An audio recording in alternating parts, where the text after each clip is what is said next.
Welcome, everybody. Thank you so much for braving the rain and the coldness to come here and learn about the art of the sit. I feel like this is a topic where we have some knowledge and then there's like another layer, like the onion just keeps peeling for more and more education on how something sits so that when you are with the client, you are speccing just the right things so that they're going to be happy and comfortable for the lifetime of the furniture, and that's what we need to do. So I'm Heather McManus. I am the founder and creator of the Designers Collaborative, which is a buying group, if you put it in a nutshell. We have 500 members and growing, with 300 vendors at the best prices so that you are competing with the internet. When your client shops you, they're going to be happy because they're like, oh, she did say I wasn't going to pay more, and you didn't. So you're still making a really good profit. Your client is able to get the best pricing too that they're going to see online or in stores. So it works just really well. And I want to thank Carla from JP Home for putting this whole thing on. She did a great job with the bags. There's a really cool special Instagram moment over there. It says the art of the sit. You can pose on the couch and have fun with some Instagram photos for, we always have to do our social media, right? So I'm going to let everybody introduce themselves and then we can get started. So thank you for being here. I'm Carla with JP Home Furnishings. We're a newer residential brand. We started 5 years ago in residential. Have been doing contract upholstery for over 30 years for Disney, Church of Scientology, Marriott, all those fun guys. But residential is where we have just exploded, found our passion. We're passionate about it. We are the fastest growing upholstery brand on the East Coast. And now we're trying to get more Midwest and West Coast. So thank you for being here. And I do want to take one quick moment to thank Kevin McGill for putting Heather and I together and helping us brainstorm ideas. And we're so excited to see you today. Good morning. I am Greg Gibbs. I look like I need to be calling out bingo. B4, he went B4. So I am an independent sales rep. I rep product lines from foam, mattresses, pillows. I do most of the seating for JP Home, which is how I met the girls. And it says in there that I'm a little bit of a foam expert. I might be a little bit of a foam vintage guy. But anyway, there's always room to learn more and more, and you learn more every day. So in a nutshell, that's who I am.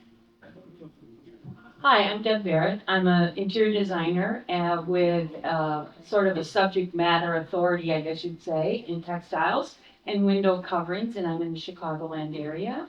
And still working design, and I also do tours, international decor tours that are design-led, design-focused, all the trade shows and design destinations across the world. It's really a great expert panel, so you guys are in for a lot of good stuff. So I want to do, by show of hands, how many people are completely comfortable selling upholstery to the client without ever having them sit on it? Okay, sometimes, okay, menza, okay, yeah, okay. But I've sat in it. Yes, yeah, that's key, right? If you've sat in it, But if then I haven't, then it's scary. yes, yeah, it can be because, they're gonna live with it for a long time. So we're hoping to Or they're gonna return it. Yeah. Or just to return it. Yeah, okay, and then how many people will go to a retail store or a studio space and have the client with you to sit on it? Okay, good amount. So then I'm curious what everyone else is doing. Something in between where you go and sit on it? And then, okay, that's interesting. Yeah, because, yeah, you have to know. I mean, that's the power of High Point. We get to sit on it, take notes, touch it, feel it. I mean, my thing is, like, if I'm here and I'm rooting through your sofa, I'm taking your cushion apart, I feel like the sales reps need to be like, oh, look at his eyes. He's like, what are you doing? No, this is, You do this whatever is, you want. I'm this good. is how you know what it's made out of. Because it's like, it's a car, you know, I don't know about engines, but if I pop the hood and I can look underneath it and I'm like, okay, this looks good if I know about that stuff. But if you are able to undo a cushion and take a look at it, inside you're gonna start learning. You know, and when you lift the cushion, you can like feel what kind of springs it has. Because when it's all just upholstered, it's like looking at a car, you have no idea what's inside. But when you start to explore, you get a much better feeling. You're gonna know what the difference is between like the facet grade and the century grades and all of those things and what makes it different, because all of those things make it comfortable or pitched the right way or the right fabric, the right everything. So we're going to really dive into what the components are and why these things happen. So then you understand a bit more about why the engine is good. So, okay, first question is to Greg. It is, what makes foam or other fill alternatives give a firm feel or a soft feel? Okay, so how many of you have customers? How many of you have customers that think every cushion is the same cushion? Everything's the same. Now, well, it's literally, it could be hundreds of different possibilities of what the foam is inside. There's endless possibilities of how to make foam. Foam is usually graded by density, fancy name for weight, how heavy it is, and compression, or ILD, how much it takes to set. The density part, in layman's terms, is how much a cubic foot, 12 by 12 by 12, of foam will weigh. So most of your seating is 1/8. That means a cubic foot of foam is going to weigh 1.8 pounds. Give or take, might be 1.78, 1.82, but it's going to be around 1.8. You can get heavier, which sometimes is in your dining seat, your dining chairs. The compression part is the firmness. The higher the number, the firmer it's going to be. Most of J.P. Holmes cushions are going to be what they call a 1/8-30. So it's going to be a 1/8 pound. And it's going to take 30 pounds of pressure to press a 4-inch piece of foam down to 3 inches. Most of your dining chairs are going to be a 45. That's important to know because when you're talking to a client, you want them to know that most of your stuff's going to be 1/8. If you go below that, you're kind of getting into the introductory promotional stuff. I mean, in a nutshell, that is the biggest thing to know. There's two different kinds of foam. There's a conventional foam, which I do this with this in my hand. The cells are sitting side by side, hitting each other. And there's foam that's called HR, ultra cell, high resiliency. The cell structures are interlocked. Okay, so that foam will last longer than the foam, the conventional foam. The foam that's interlocked is working with itself, whereas the foam that is conventional is pushing against itself, so it's going to flatten out quicker. Nice to remember that in the field version upgrade. You can do that by your hospitality lines. Most of that is HR, I think. Kind of in a nutshell, that's the art of the sit on foam. Does anybody have any questions? Also, you don't have to remember all of that because it's in the packet that's in your gift bag. Yes. So literally, It says it is. was 18 good? I can't remember. Yeah. Well, so what's important about what Greg is saying, and it being in your packet, is what Heather preaches with her organization is you have to be the expert. And if you are the expert, then you can lead your client. Your client's not leading you. So that information is valuable because this happens all the time when I go into a retail store. Somebody wants to think that they know more than I do when I'm at ground level. And they're like, what do you do, a 1.8? 1.8, they don't even know what it means. Really and truly, like, yeah, that's like saying, does your car have tires? Yes, my car has tires.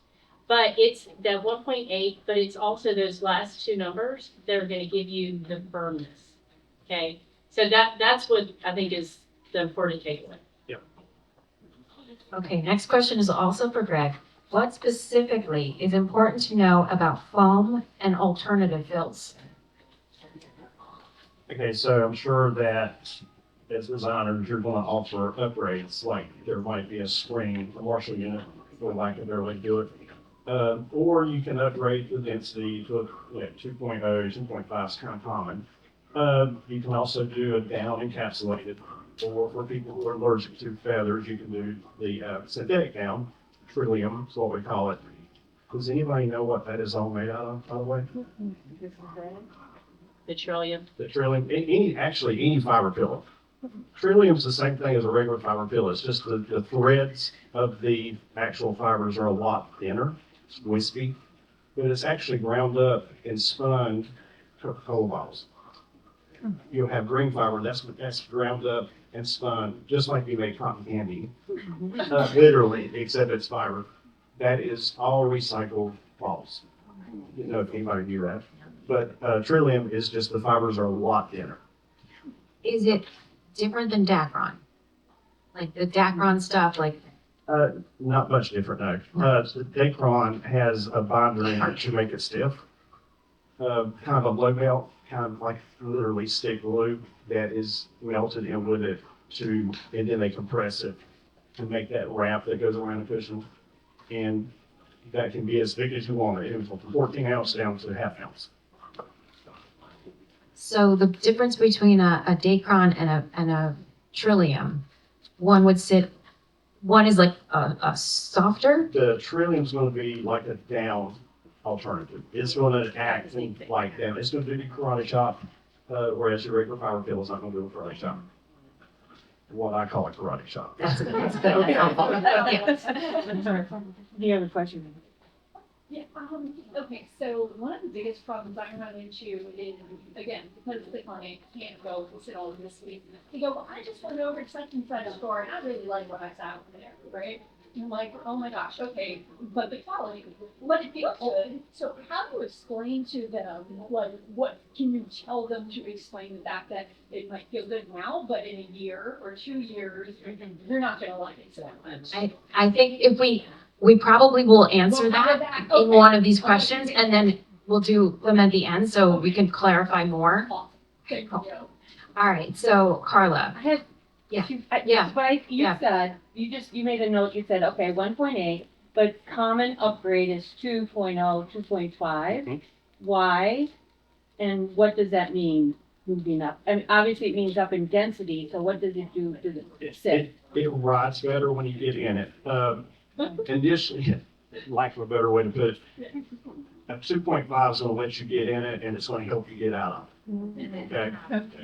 A lot of that sit has to do with how well the fabric breathes also, and it also has to do with how the deck of the piece of furniture itself is made, whether it's sprung up, webbed up, or 8-way hand-tied springs. And that is all in your packet. Yes, Those differences. but that all comes into play. okay, so Carla, what about the framing and the spring choices? Okay, so going back to what Greg is talking about, there are essentially three support systems, I guess is the best way of saying it. Sinuous is what is mostly used. It is zigzag and it's attached to one end of the frame to the other.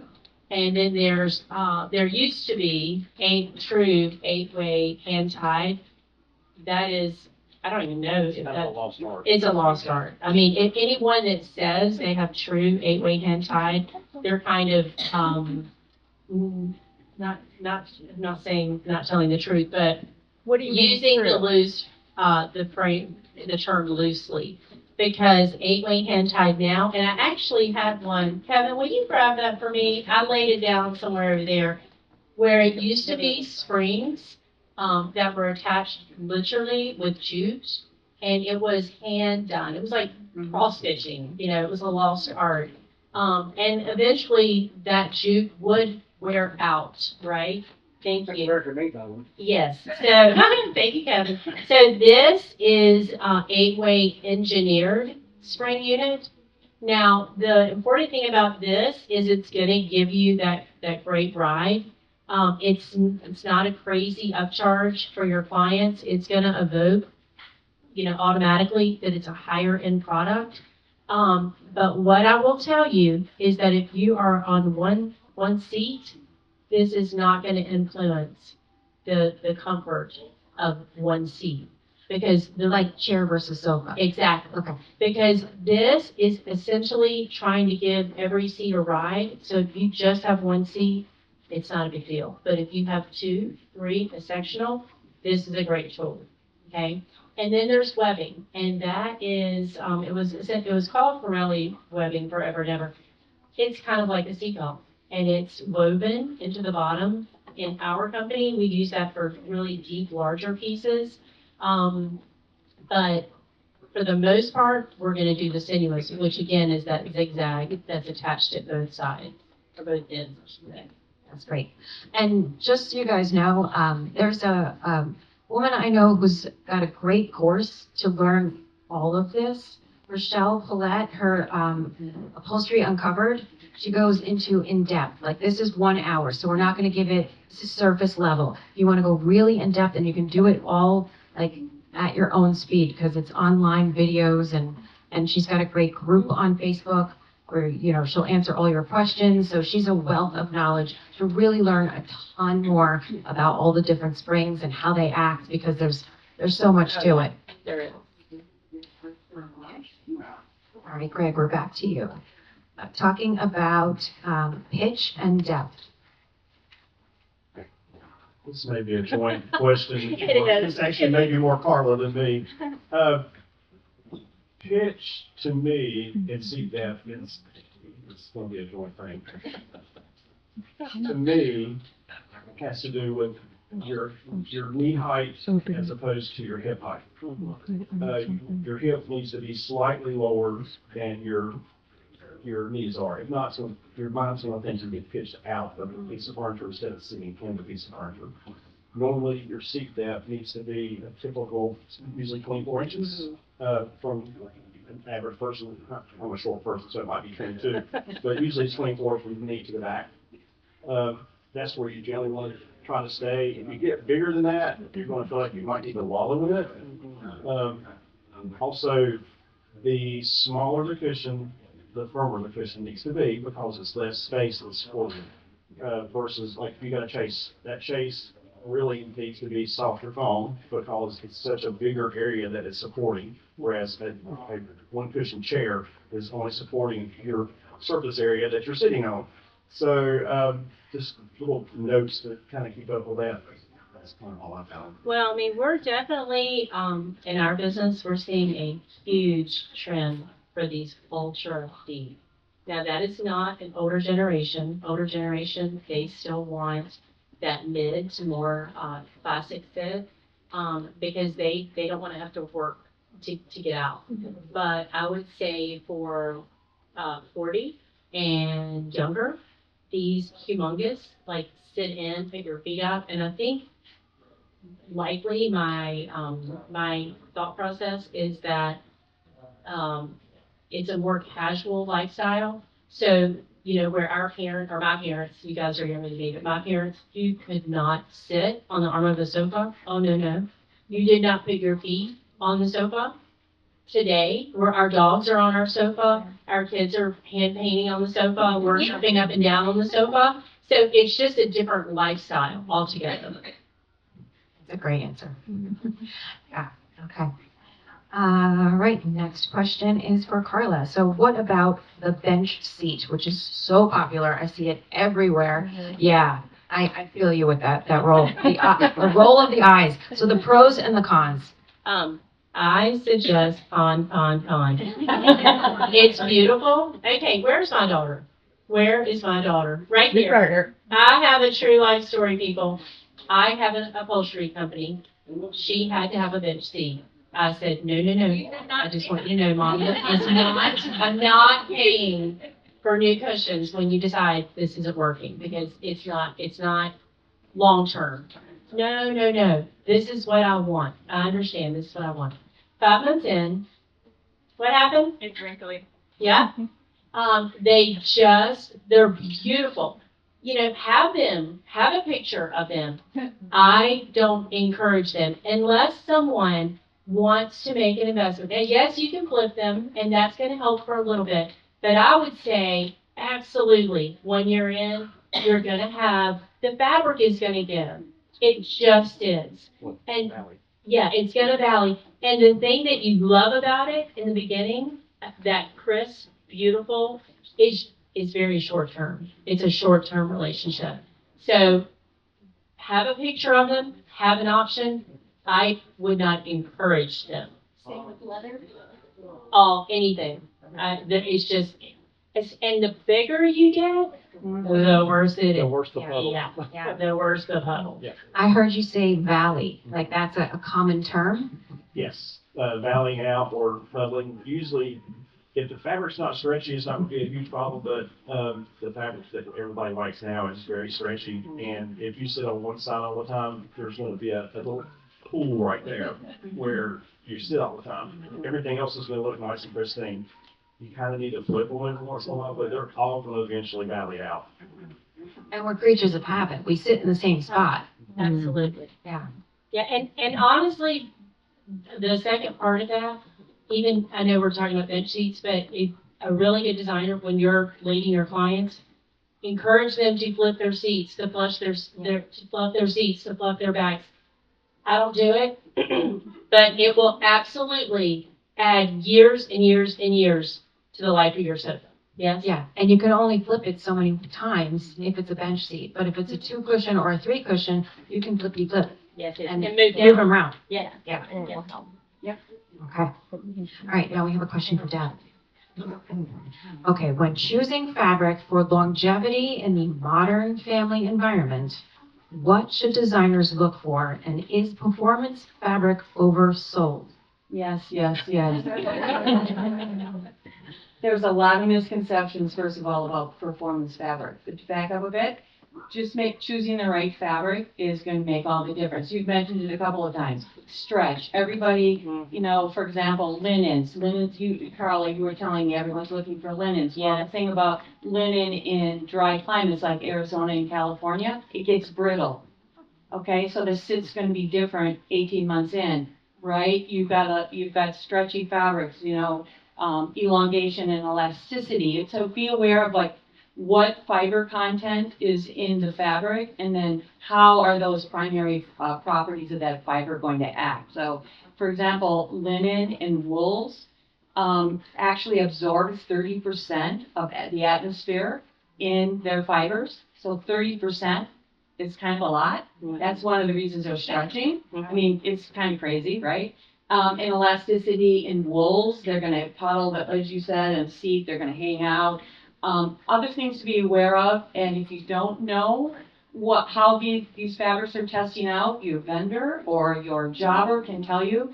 Ask about seam slippage. They've all gone through a testing process. They're going to know if you're going to be using this and the kid's going to be jumping, as you said, on the sectional, and you've got they've basically seamed the fabric together, and they'll know whether or not it's going to pull apart or seam or all of those kinds of things.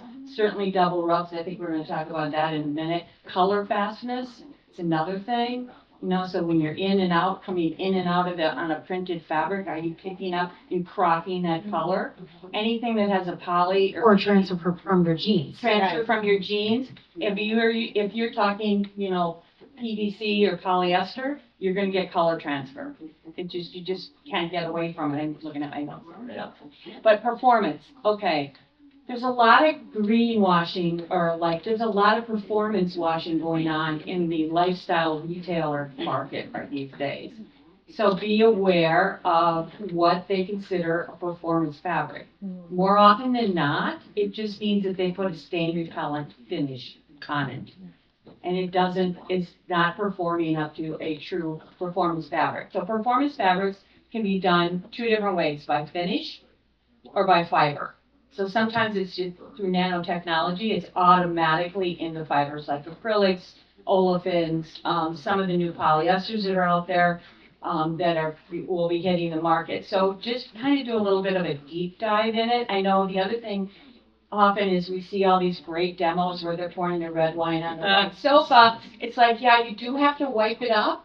You know, they'll say, oh, it just beads up on it. Yeah, no, they do have to, because you have the client who calls you back and says, but you told me if somebody spilled red wine on my party, well, yeah, it's gonna go through to the foam. The other thing is then it's gonna leach up it's gonna leach up out of the foam into the fabric. And it's not coming out then. And it's not coming out, right, so you've gotta, take the cushion off and see how deep it went in and all that kind of good stuff.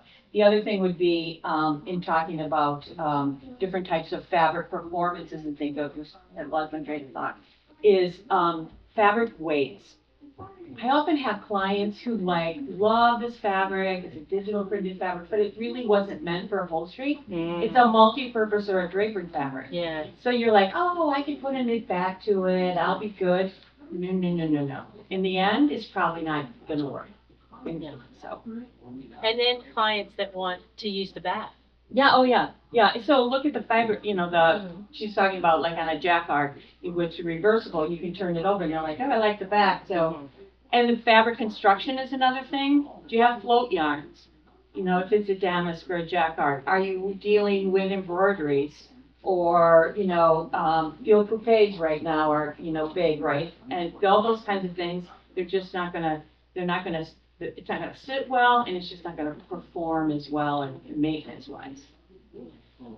Right. Which I think is, as long as your client knows it, Sure. and if they love it so much and just want to go for it, Yep. then have at it. I had me, myself, and I had a velvet that I loved. And the person I bought it from said it's gonna wear fast. But for 3 years, it was really beautiful. Now, If the patina is what you, yeah, now, not so much, but it was pretty for me. That's fine, yeah.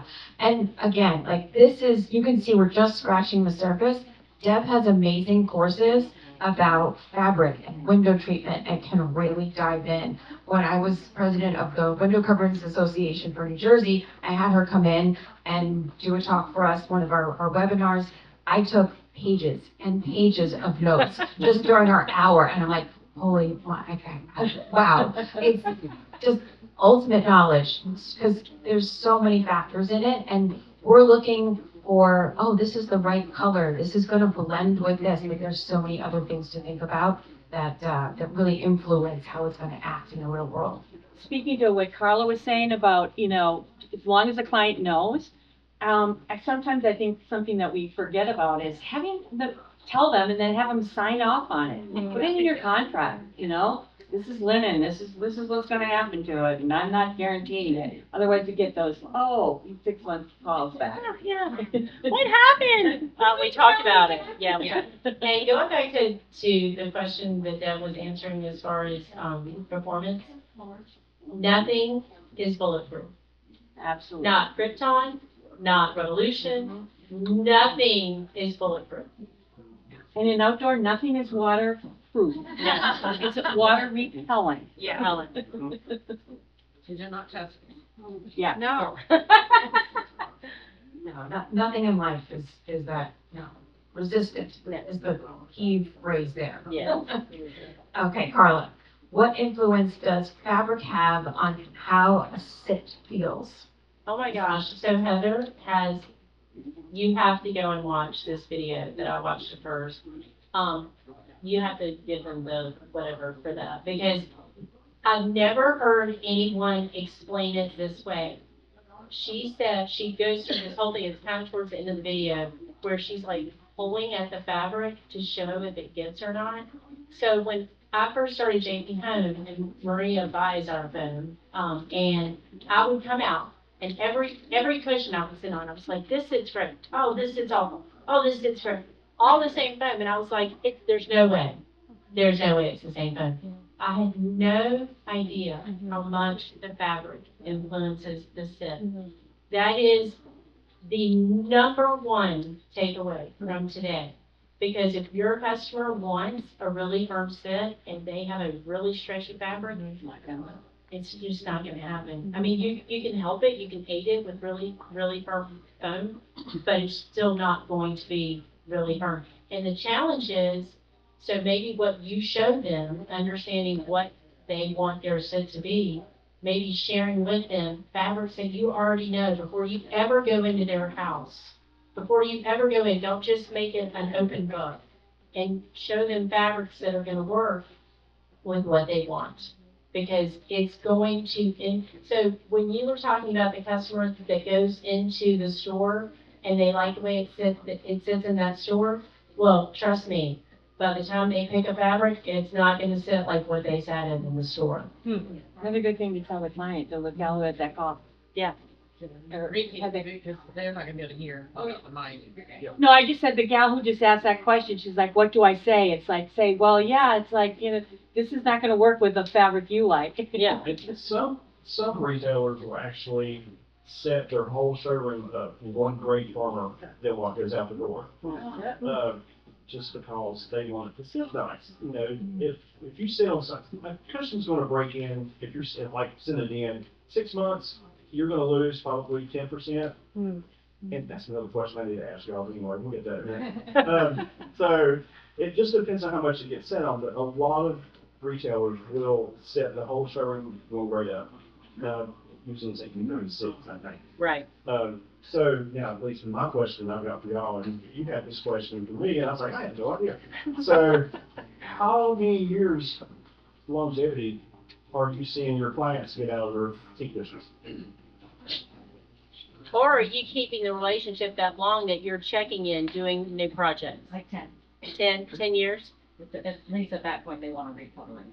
Yeah, hotels by law have to reset every 7 years, so that's as far as the upholstery end of it. COVID, it went to 10 years, now it's back to 7, but we're still within that 10-year period. I think the case goods is longer than that, but upholstery has to be replaced every 7. So you think that you're going to have at least 7 years, we think, with good service out of the cushion, but you don't know whether someone's sitting in it or wallowing Living in it. Yes, living in it, whether they weigh 150 pounds or 350 pounds, all that is a factor to take in. I would say it's like shoes, it's gonna break in. Yeah. From what you sat on, and then your later experience is gonna be a little different. Okay. We are up to Carla. Oh, no, we're not. We're up to Deb. Yeah. Okay, so, and just to say which webinar that was, it was Selling Without a Showroom webinar that you can find online if you go to the Designers Collaborative in either video or YouTube. You can watch the recording of it. And somebody at the end asked the great question of like, how come it sit different in the store than it did in the home? And that had to do with what fabric did they choose. Because if it's a loosey-goosey fabric that where the fabric's moving around a lot, it can be a lot softer than if it's a leather or a cotton Dutch with like not a lot of give. And the way that you test this is by doing this. And the bias. And get the bias. anyway, stretch it and see what happens. That's how in the field as a layperson, without like a gazillion, books and other things that you've already read and already know, you can kind of figure it out on the fly. So that's the simple test. What's the name of the video? It is the Selling Without a Showroom. 5 steps. Five steps to selling without a showroom. All right, so we're up to Deb. Choosing the right fabric content and understanding the double rub test. And also you guys have a page on this in the packet too. So there's again, surface level, but there's information for you to take home. So, Deb. So, does everybody understand double rugs? So Weisenbeck is, or Martindale are the two tests. And basically it goes front and back, right? And they basically pull a piece from the, that's horizontal cut and a vertical cut warp or weft, and they go back and forth, back and forth. Anything over 15,000 double rugs is considered commercial contract. Anything under these, that would be, residential. Some of the things that are coming out these days in fabrics, I was in Paris in January, we were seeing 150,000 double rugs on piles in velvets and things right now. So, always good to know what that is. If it's not on your sample book, check that out. As Heather was saying, the other thing is talk bias and stretch. I think when we talk fiber content, I think you've got to, polyester is sort of our workhorse, right? Because it's really strong and it, all that kind of good things, but it fills. And it also has static. So be aware of, how they're going to live in that, and if that's going to, if it's a dining seat and they're going to be in and out all the time, or whatever that might be. Definitely the pilling, is that going to be a problem? Acrylics also are going to pill. Couple of the other olefins can pill too. I think the biggest fiber content questions I always get is about rayons. Right? So, right? We love rayon because it has that little luster, it's for men's silk and all that kind of good stuff, but it absorbs a lot of moisture. So then you're going to get your Valine, as I said, right? Those kinds of things, cuddling when you're talking upholstery. The other thing with rayons is it has something that's called relaxation shrinkage. So when it's being woven, it's under tension on a loom. Then it comes off the loom, it gets wound onto a fold under tension. When it gets pulled out at the upholsterer, they lay it on the table, it shrinks up. And in some cases, it can shrink a lot, but so there's this sort of relaxation shrinkage. It's going to grow and shrink. It's, in the window covering industry, we have sort of have a phrase where a workroom will call us and say, it's moving on the table. And it literally will move on the table, things that have elasticity and the fabrics will literally move. You probably see that in production, right? Yeah. Certain fabrics are like, I just cut this, but wait a minute, that Right. just is not what it was supposed to be. Exactly. So, rayons, I would be careful with that, or I would blend them with something that's like a cotton or a poly. For sure, I would be higher on the content with polys, cotton. Oh, for sure. Linens, not a fan of linens. It wrinkles, it looks messy, it's a hot mess after a while. As I said, it gets brittle, it grows again with moisture. What else would you? So cotton poly blends. Other fibers that we're starting to see, the pencils, some of the quote unquote organics. There's a little bit of bamboo coming to market. Some of the there's lycra spandex in some things. Again, check that. You don't always feel like it's there. And then realize that. So those, I will definitely know your fiber contents, and then, as I said, check it against what their primary properties are, how they're going to act and react. Man-mades are always better because we can literally engineer the pore characteristics out of a synthetic fiber. Can't do that with natural fibers. But blends are your favorite. Yeah, Because you're gonna get a little bit Definitely. of a little of that too. Yeah, exactly. And linen is great as a small part. Absolutely, like a Yes. linen cotton blend. Yes. There's some linen rands on the market. There's some wool is coming. There's going to be a lot of wool in your sample books in the next year, and wool blends. You're going to see a lot of that whole book.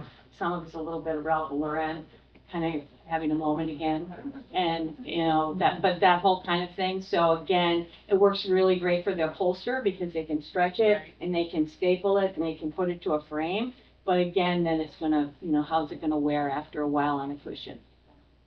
Yeah, I gotta ask, how do we feel about bamboo and in the fabrics? And also, we were just at Northside and I saw this gorgeous stuff where they're using it in the rug, and it looks amazing. So I'm just wondering if she's. Well, the bamboo in the rugs? Yeah. Because it kind of has that silk look. Yeah, to it. it feels amazing. I think I'm good with rugs. I'm not a fan of the way, so for bamboo, sits hot for me. Okay, it doesn't breathe like you think bamboo, organic, natural. By the way, that's another term everybody's throwing around in the lifestyle retailer market is organic fibers. What they really mean is it's a natural fiber.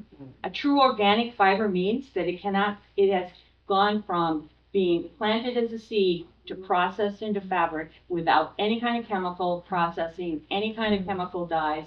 any kind of pesticides, fertilizer, any of that. Yeah. It has to have a certification like Okeotech or Certigard or something like that. But often your client's going to say to you, oh, well, how come, I saw organic, cotton or whatever at such and such and at whatever retailer, RH or whatever. And it's probably just the fact that it's cotton or linen. And it's not true organic, and be aware of that from a price point standpoint. So I'm sorry, got off my question. No, you did great. That was perfect. Yeah. So We can go bamboo on and on. not in furniture. I think it's just some of those Yeah. pencil things and bamboos, again, that's a thing to maybe get a piece of fabric and have it for the client. Some of it's going to feel clammy. Some of it's going to also sit warm or hot, and so, yeah, Good for rugs, maybe not for fabric. yeah, exactly. All right, so, Deb, can you talk to us about flow match? Yeah. You're gonna show us. She has some great examples that sitting here and here is a flow match. So a true, I think, JP Holm calls it full flow match. We do. So it's a very intricate, obviously, premium price point when you're matching fabrics, right? So you're matching the fabric horizontally and vertically. So it looks like it's all one piece of fabric, but it's been cut. It's not just, the pattern repeat is not disrupted, if you will, where there's a seam or a cord or whatever it might be. So sometimes it's called waterfall because you'll come down on it. Sometimes they'll refer to it as flow match or waterfall when the pattern repeat doesn't allow you to match at the cushion and at the boxing on the cushion and on the skirt.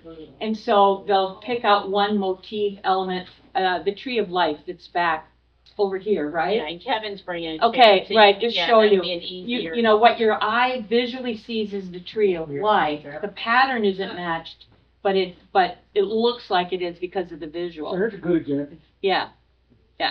See how it looks like one piece of fabric. The flower at the welt, Yep. Yeah. It's all Oh, piece it's matched. That's a sign of good upholstery and a good upholsterer. It's And master a great craftsman cutter. and a great cutter. A great cutter. The spool chairs that over here, it's not only centered, so there's a turtle motif that's centered, but then they full flow matched it horizontally and vertically down. So again, working with, once you choose the fabrics, understanding, how they're going to place it, maybe having a conversation with the vendor saying, this is really what I'm seeing, I want, this is the look we want, all those kinds of things. Knowing where it's going to have to be cut and pieced, not only just where the cording or the seam is going, and kind of to bench seats. What if you have a 60-inch bench seat Right. and you have a And the fabric like fabric's this that's up the roll? Yeah. You're going to have two seams in that bench seat. Right. And it's like, okay, is she okay with that?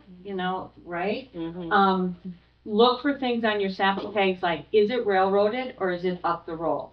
Okay, so that you understand that. For example, that's why I pulled this so this is railroaded, and if you look at it, and you're going to say, okay, it's a pattern, but it should have a pattern repeat, right? If you look at the sample tag, it's vertical 0, horizontal 0. Because that means that whether you do this or this, it's basically the same pattern.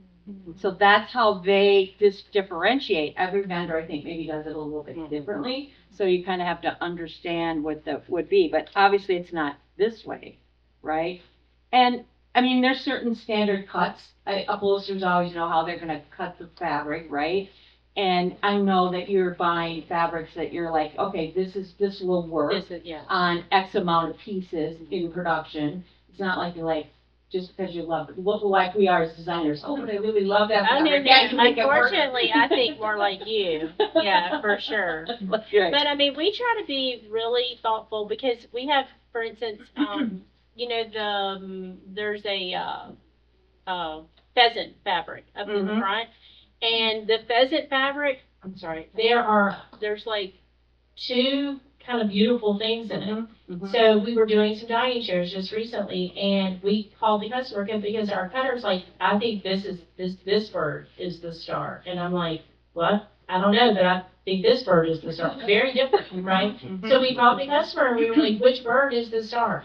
We're fine doing either, but we just need to know Right. because if we just done what we felt was obvious, Mhm. it would have not been her vision. Right, exactly. And when we're working from little samples like this, often the customer, it falls enamored with a portion of a pattern repeat. Yes. And then when you see the big thing, you're like, oh, but that's not how I remembered it, and, yeah. We always tell everybody, if you're in doubt, always order what we call a master cut. Yes. So it's a 1 yard piece of fabric, or at least a pattern repeat, so you can play around with it. I can See send the it to whole you. I thing. can mark it and say, hey, can I do this? Can I not do that? Build it into the price point, but then you have it. It's just not going to come back. You can always make a pillow with it at the end. Absolutely. Yeah. Absolutely. My first job in the industry was working for a workroom that made the window treatments, and we also did reupholstery, so I learned a ton that way. So there was a couple of fabrics that were popular at the time where it was a floral, and then there was a butterfly. And the customer freaked out because there's a bug in her fabric, and she's not gonna live with the bug. So it just, and this is back, in the early 2000s, so, repeats were big. It was big repeat on your panels. So you got a full bunch of flowers and then one little bug in there. So, it's helpful to have the full yard. Yeah. Right. Well, and now with all this stuff that's digitally printed, so you can manipulate those pattern repeats. Sometimes it definitely behooves you, so you see what's happening with the digital prints. But we've had that happen too. I mean, it's like, ooh. So know that, and also know, like, when we talk about fabric instructions, starting to come back into market are what are called printed jacquards. So when you look at a sample, it's a jacquard base. The ground cloth is woven as a jacquard, and then they overprint it. So it might be a stripe. So when you look at the sample, in this sample book, it says, oh, there's a horizontal repeat of, 6 inches, 9 inches, whatever. There's no vertical repeat. But when you roll it out, there's a floral jacquard that's been woven in. You think they're going to match the stripes, right? And trying to do that. But depending where the cut is on the arm or whatever, and how the light comes in the room, all of a sudden they're like, yeah, you didn't match that flower together, right? So those are some of the new things that are coming to market. There's one. Have it both ways there. Yeah. Interesting.